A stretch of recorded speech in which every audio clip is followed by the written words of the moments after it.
So testing my new battery at track didn't go very well. So I've got a Samsung 50s 40 amp hour, 200 amp, 280 peak battery in it.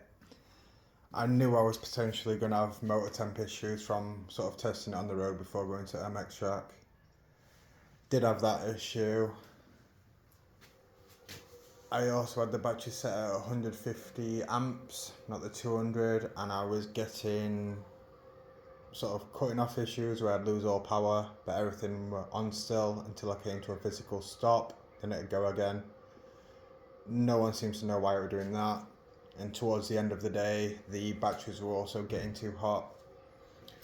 From contacting a morgue where the battery's from, in a nutshell they said the battery is not suitable for my application. With a lighter rider it might be alright, but for me it isn't. And even though I asked before I ordered, would this Samsung 50s battery be suitable for motocross, they said yes.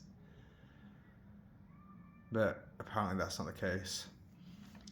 The downside is the stock battery 30 amp hour, I was getting 35 minutes at MX track. With this 40 amp hour battery, even though it's set at 75% its capability, let's say, I was getting 35 minutes. And if I get a better battery, even though that'd be 40 amp hour as well, I'd only get about 26 minutes. So they're clearly not good for, let's say, high load applications like an MX track. Just like them stock vlogs, they're advertisers, whatever they are, 4 or 5 hour running time. Better motocross track, under high load, let's say, I think you only get about 45 minutes with them.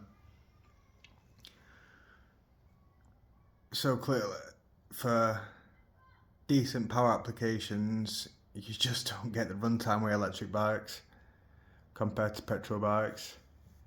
It is nice riding an electric bike without all the maintenance, and it's just turn on and go sort of thing.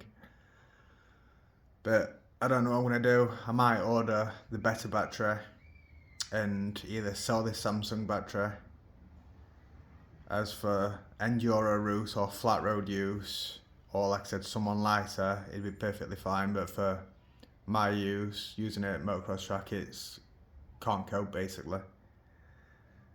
The motor overheating issue I may be able to solve by changing sprocket sizes to put less strain on motor, as the big wheel version of one of these comes with a 52 rear sprocket, whereas this is a 48.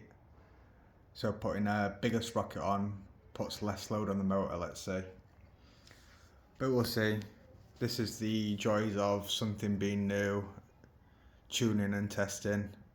As far as I'm aware, no one's really used these, or the Boom Motor B2s, or the Hyperspeeds, or the Mototechs for motocross application. It's just been trails and stuff from what I've seen people using them for. But we'll see. Like I said, the joys of testing something new and upgrading, etc.